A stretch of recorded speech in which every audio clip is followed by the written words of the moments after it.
Hi everyone. I am wrapping up season 1 of MoreThanWords with Malxolm Brixkhouse. You probably heard of him when he was with Unlocking the Truth. Now he's pursuing a solo career. Let's see what he has to say. I'll be back soon. Stay tuned.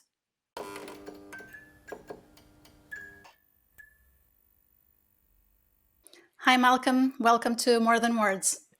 Hello, thank you for having me. I'm very glad to have you here. It's been a while since I was following your work online. So hmm finally, we're talking, and I have to congratulate you for pursuing a solo career. And I hear Thank you're you. doing good. I'm trying at least.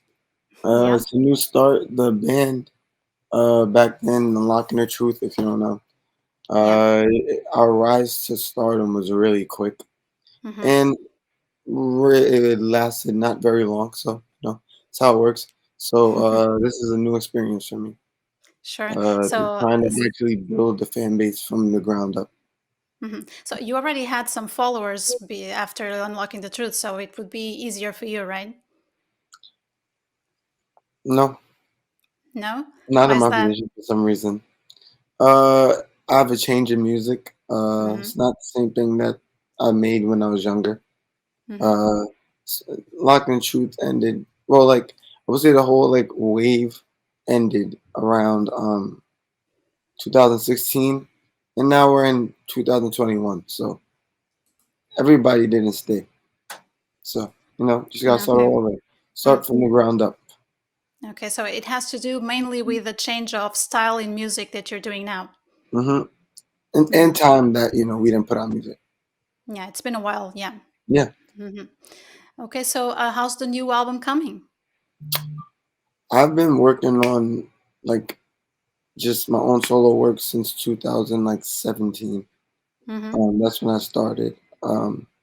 So I have a lot of songs. I just need to find the right ones to put together for my little EP I'm trying to come up with. Just got to find the right songs.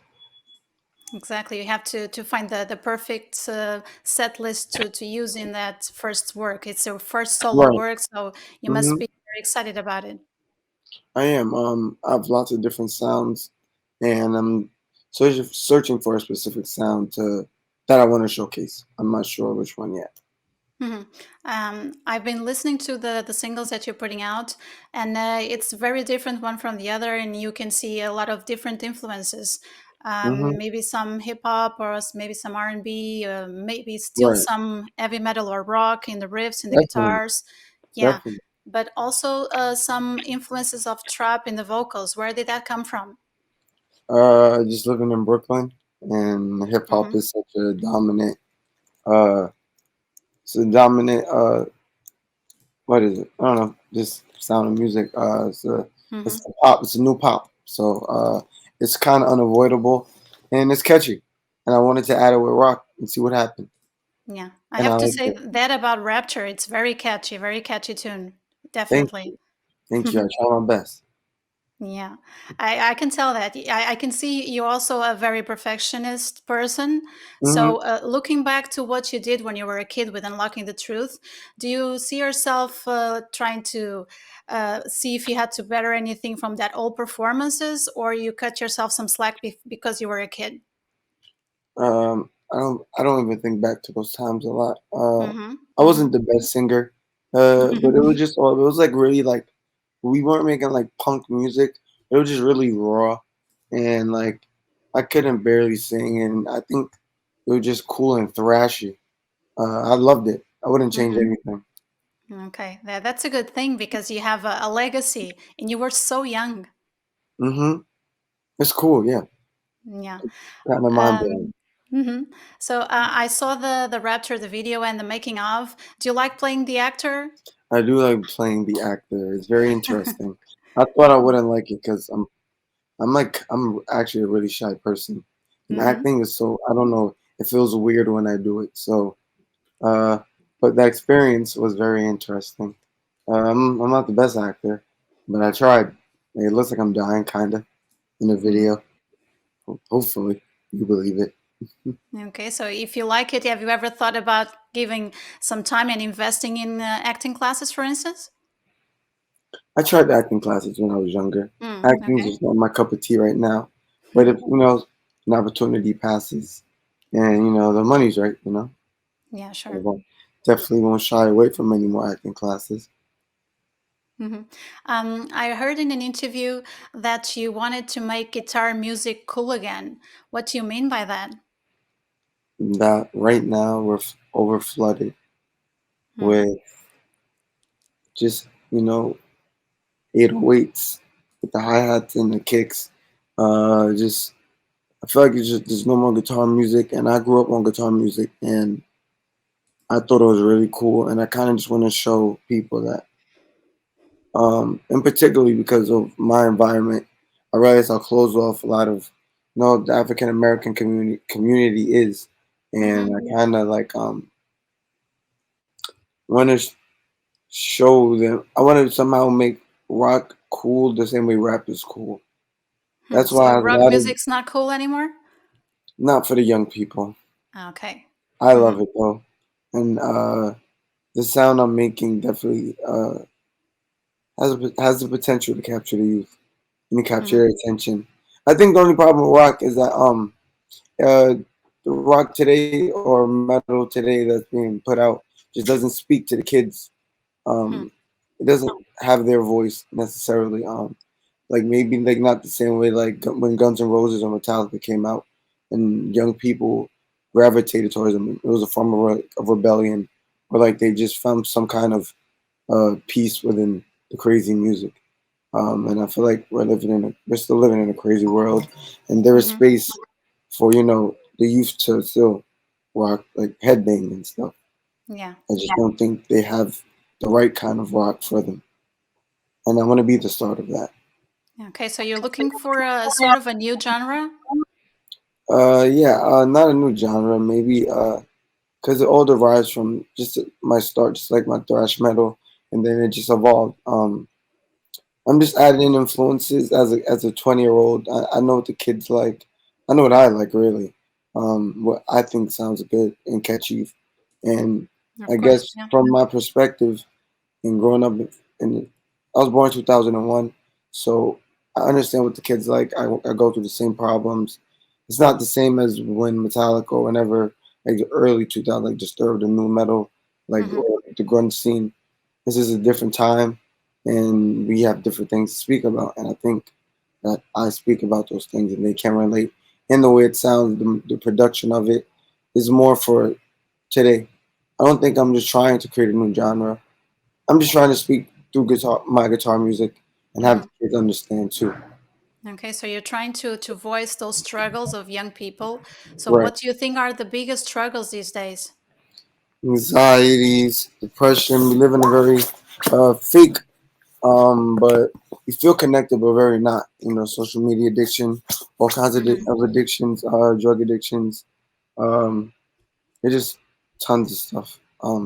hmm I'm pretty sure we had similar problems before I was born, but I think like with social media, I don't know, just with the coronavirus and everything, it just seems very exaggerated right now. Um, we're really stressed, and we're also, I think the young people are having like a moment of like, I think like a spiritual renaissance in a sense, and waking up and realizing they can be themselves. So I don't know, it's very interesting, and hmm and I feel like they're more open now. Yeah. Um, And you've been dealing with those issues yourself during these last years, right? right, exactly. hmm So I think I know exactly what to tell them. Okay, that's interesting and something that we can think about to just to see if we understand this new generation, right? Right. hmm I mean, I definitely know I do. I feel the struggles. hmm Of course, yeah, you're closer to that than anyone else for sure. Hmm. Okay, so during the time when you were with Unlocking the Truth and you were really young, like you said, when you started and you were like you had a media storm around you at that time. You were famous all over the world. People were sharing your stuff in on social media and YouTube and all that, and people were saying that you were the future of music. Was that too much Right. for you at the time? I mean, I enjoyed it, but looking back, that's a lot to put on a kid. Mhm. Because I was just doing my thing. I didn't know it was gonna get that serious. But when things get that serious, that's what happens. You know, Yeah. I kind of just had to ride the ride the wave, to take Mhm. the ups and downs. Sure. Are you, Jared and Alex still friends after all this time? Yeah, we're Ah, that's chilling. cool. We're not, Mhm. we don't talk every day, but we're still definitely Mhm. friends. Yeah, No that's bad that's blood. really nice to know. Yeah. Okay, so are they in the music business as well? Jared still like he produces. I'm not sure if he manages artists or Mhm. anything, but I know for sure that he lives in California right now and Yeah. he produces like hip hop beats for people, stuff like Mhm. that. So he's still in the music thing. Okay, that's good to know as well. Alec right now, the bassist is he's kind he does a lot of different things. He's Mhm. entrepreneur himself. Cool. Okay. So, is it true that when you were a very small kid, you already had melodies in your head all the time? Oh yeah, you did some research. Yeah, I do. uh, That's my trademark. Yeah. yeah, yeah. Definitely. I think it was just I was just born with that ability. I was Mhm. like something gifted to me.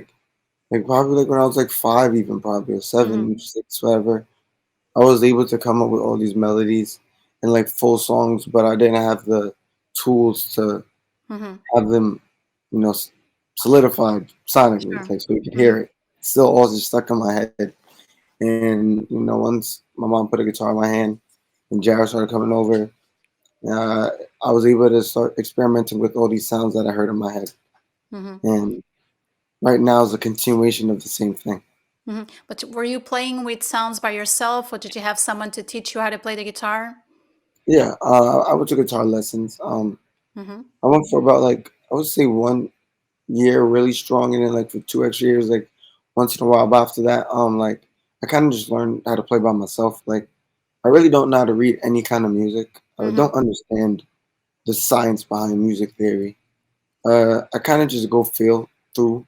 I just feel it through, By and if it intuition. sounds Yeah. right, yeah, if it sounds right and I like it, then it sounds right. But I'm not sure what scale or what chord that was.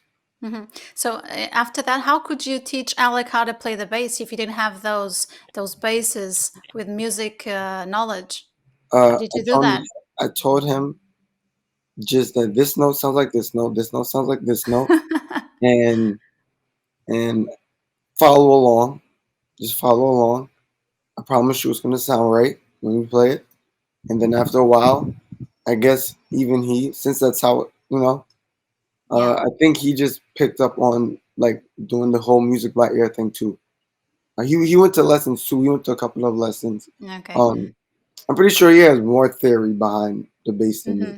Like I have no Yeah. idea at all I thought about it any was music. really sweet just to know that you did that. Like, come here, I'll try to teach you how to play the bass, and you were so Mhm. small. That's really cute. I don't know. Yeah. I'm just having fun. I don't know. Yeah. That's the right way to do it when you're a kid, right? Having fun. Yeah. Yeah. So I saw little snippets of the documentary Breaking the Monster. I didn't have Hmm. the opportunity to see it completely, but there was this part that caught my attention when you had a vocal coach with you, and we could tell you were suffering, you were in pain, you were struggling with that knowledge, with having the pressure of someone trying to teach you how to sing the way they wanted you to sing. So Right. how was that for you? That was terrible. I Yeah. felt like a pawn a lot of the time, and while I was in there, I felt like a pawn. Uh, Hmm. I was very aware. I don't know. I was a very weird kid. I understood the position I was in. Hmm. There was a lot of stress, and it was really weird. I would explain the experience is really strange. Hmm. You run into a lot of strange people. Yeah. Like I don't know their intentions. You don't know me, but we're in each other. We're in each other's faces and communicating, like with this fake kind of feel. I don't know. It just feels very fake and unauthentic and Hmm. plastic. That's kind of how I view the industry, and it made me uncomfortable. Yeah. And I kind of expressed it, maybe through anger or crying out of my fits. But I knew that something was really weird about what was going on. It wasn't natural. When you're growing up, I think you need like just regular human experiences, like playing with your friends and doing stuff like that. And I Hmm. was thrown into a world where I don't know, it just didn't feel the same human as playing like with just with your friends. It had like a whole new like meaning behind it. There was like all these rules and all these things I just didn't understand, and it kind of bothered me. And I'm still dealing with the Hmm. side like the effects of that. Um, not being able to be. I mean, I was able to be a regular kid, but in a weird way. Like I was just thrown into an adult world really quickly. Hmm. Um, Yeah, because and you had a lot I of just had people to around adapt. you. Yeah. Yeah, I just had to adapt, but it wasn't easy to. Hmm. Yeah, a lot of people around you telling you what to do, a lot of pressure because you were used to have only your parents around you, right? And then Right. suddenly you had all these executives and people who knew about the business, but maybe not to deal with kids after all. It's just weird. I just started music just to have fun, Hmm. and it happened to blow up, and now everybody's around and so interested, and they have Yeah. their own agendas for me, and they're playing out their own agendas, but from my gift, and it feels really unempowering, Yeah. especially when you're that small and can't defend yourself and speak up for Hmm. yourself. So that's what I just didn't like it a lot. But I Hmm. did like performing at Coachella and all these big places and meeting all Yeah, these sure. bands and Hmm. traveling and stuff like that. But the whole business side is just, I think a lot of artists don't like it, but we have to learn how to do both Hmm. if we want to be our Sure. own bosses and move forward. Hmm. Especially in 2021 where we have the internet, even though it's over flooded, we do have the tools to be our own bosses. Uh, and if at some point, a label can help you, I mean, Hmm. I'm not against a label, but Sure. I would like to build my own fan base before labels so that I can have more say in what I do and not Hmm. have a coach try to teach me how to sing how I feel. So at the time you signed that billionaire record deal, everybody thought was a good deal, but in the end wasn't such a good deal for you, right? Right. Mm-hmm. Um, I mean, I didn't really suffer any consequences from the deal. Mm-hmm. We didn't really get like we didn't even release any music through the deal. I think the only thing the deal did was just make us seem more established and solidified in the industry. Like we didn't drop any music during with the deal. A lot of the opportunities we were getting Mm-hmm. were coming to us just naturally. Like they were being sent to like my mom's email. Yeah. So like, by the time we released music for the first time, we were already outside the deal, which was like 2016. Yeah. Chaos, right? So chaos, yeah, that was Mm-hmm. independent. So before signing the deal we were talking about, you and Unlocking the Truth were playing in the streets of New York, Times Square, and other places. What was the best part of playing in the streets of New York? Seeing the attention that we got, uh, just the amount of crowds and amount of money we were able to make in just like one weekend. Every weekend we would come home with like $2,000. Mm-hmm. Like, and there'd just be big crowds and everybody so intrigued. And it was like kind of, I was very early on in my musical experience and my performing life, and my performing career. It was Mm-hmm. very interesting. It gave me a lot of training. Um, and it was cool meeting different kinds of people. It was a cool experience. It was very long ago to me now, so I can't remember it vividly. Yeah. But I didn't. What I didn't like was how long we played. We used to play for like we would like do like 45-minute sets, then like take 15-minute breaks. And keep doing it over and over for hours. Yeah. That part wasn't that fun, but it was still a cool experience. Yeah. So at the time, what did you do with all the money you made? We saved it. We were. Mm-hmm. I mean, I was too young to like. I mean, my parents weren't just gonna give me my money to buy whatever I wanted at the time. So we just saved it. Okay, so you were Spent it on like smart enough to save the money. instruments. Yeah. So I know that your mother, she was your momager instead of a manager, which was really cute at the time. So hmm she was very close to all the process of you being in a band and then pursuing your solo career. How important is it for you to have your mother beside you all this? I mean, without her, it wouldn't be possible. Um, Hmm. I wouldn't be in the position I'm in without her work.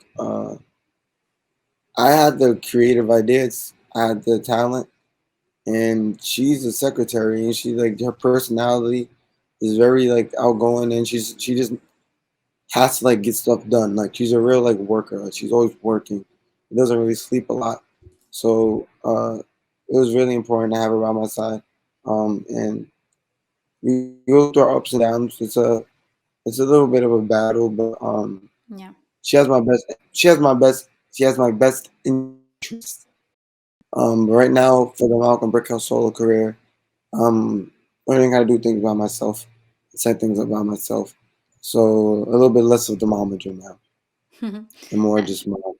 Yeah, and I know that your mother and yourself probably you take a lot of time to go online and to answer all the comments and all that. Is that important to you to keep in touch with the fan base?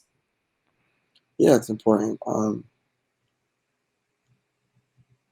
Everybody like you could just make somebody's whole day. Like never feel Hmm. too cool to respond to a fan. I don't think fan is the right word. They just like your music, and it's just showing appreciation that I'm happy that you like my art. That's all that. That's all that is, Hmm. and I can make Yeah. somebody's day. And if I could do that, then I'm gonna do it. Hmm. Cool. So going back to Rapture, do you want to tell us a little bit about the story behind the lyrics and the video? Yeah. The video and the lyrics and the meaning of the song that I wrote it for are very different. But Hmm. they somehow intertwine with each other. For me, a lot of my new music is about this inner battle.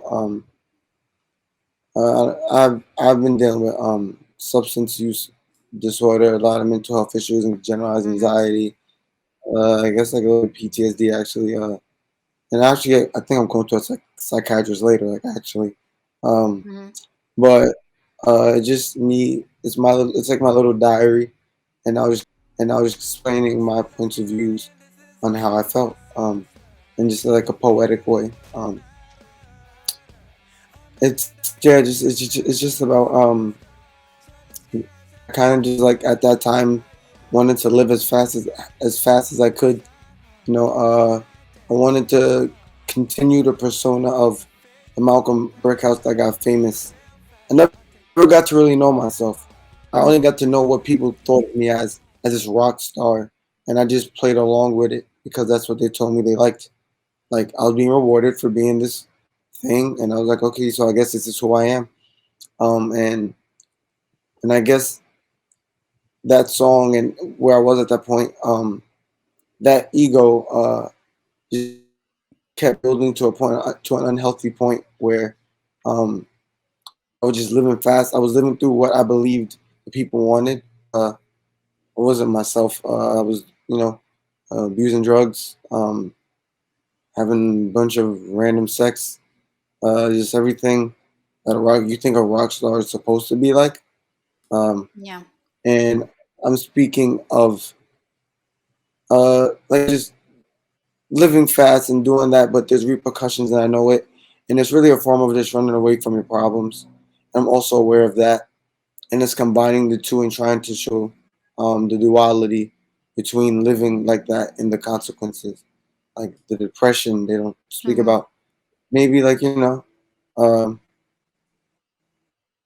I don't know, just a lot of like I hear a lot of feelings of abandonment and reaching out for help and no one being there and Hmm. having to struggle and take all the weight on by yourself. So we might as well just get high as fuck and just live a rockstar lifestyle if you got to be this like stressed out or depressed. That's kind of what I Hmm. was portraying through the song, and kind of in the music video, Namdi Mansour, he worked with I7A at a time, but when he heard the song, it reminded him of a love song, or not a love song, but I guess for him it was a love story to him. I guess Yeah. whatever he was going through, and whenever the song related to him, he put it in Hmm. the video, and it kind of correlates to kind of what I was saying about how I felt. Like the two sides of it, the duality.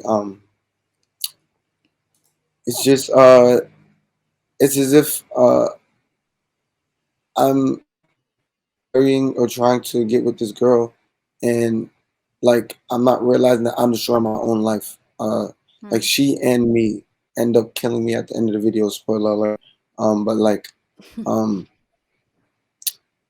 I just didn't realize like, you know, that like that having that lifestyle or having that ego and trying to be that person is only hurting you in the end. It's like the Hmm. evil version of me finally came out and was like, I got you now. Like I tricked you. Hmm. So, if you had the chance to talk to a kid like you were a few years ago in a new project in a band, starting a career, what would you like to tell him? I would not even be sure what to tell them. Hmm. Uh, Jeez, I'm not even sure. To be honest, I can't really answer that question. I wouldn't know what to tell them. Because we were building the plane as we were flying it, and things didn't go as planned. I mean, I blame our success on luck, kinda. I guess Hmm. just go out there, promote yourself, and be authentic. Do music that you want to make. Don't just make music that you think other people want to hear. Um, and it's a it's a it's a game of chance, and it's luck, and it's also how much effort you put in. And there's no promise. But just do it for the art. Don't do it, just for the success or the money. Make sure that Hmm. you love what you're doing because that's what's really out. Um, and don't lose touch of why you started making the music. Don't be Yeah. consumed by everything else, the money or the the material things that come from it. That's what I learned through this whole experience. Is to stay grounded. The only thing that makes me happy is the fact that I'm able to be in a space where I'm able to just make music and express myself. I was more so lost when I was in the industry and only in it to see how much further how much more success I can gain. And Hmm. it's a very shallow, very empty kind of goal. Just remember why you started making music and try to stick with that, Yeah. and then you always be happy. Hmm. Those are very powerful words, I'm sure. And now I was thinking that you had such an intense ride throughout the music business. You've been through a lot, and you grew up really quickly. So, what do you envision for yourself in the future? Do you see yourself making music for the rest of your days, or just maybe pursuing some other careers in the future? I do envision myself doing music for the rest of my life, or any kind of art form into in the future. I'm Hmm. just a very expressive person, and I have a lot of thoughts in my head. I need somebody to release them. Sometimes speaking to people doesn't work. Sometimes like speaking to myself doesn't work. But when I put it into music, Hmm. it just feels right. I'm able to let go. It's like there's like a reward in the pain that I'm expressing. Like it feels good to hear. Like it's like I can't believe like from thin air, I'm able to make this piece of art, and it's something very childlike and intriguing and primal and very I don't know, fulfilling about that. Um, Music is like it's beautiful. Uh, I just can't imagine not doing it. It keeps me sane. Um, and if other like, and the only thing is, if other people like it, then and support my career. Uh, Yeah. if they like it and it works, then so be it. But whether this ends up actually working or not, I'm always gonna make music. Sure. All the best for all your projects. I hope everything goes for the best, and you can do whatever you feel like and whatever you like to do to feel better and to stay well. So thank you so much, Malcolm, for your time. Thank you. Of course. Thank you for having me. Thank you. Have a See you good next day. time. You too. See you next time.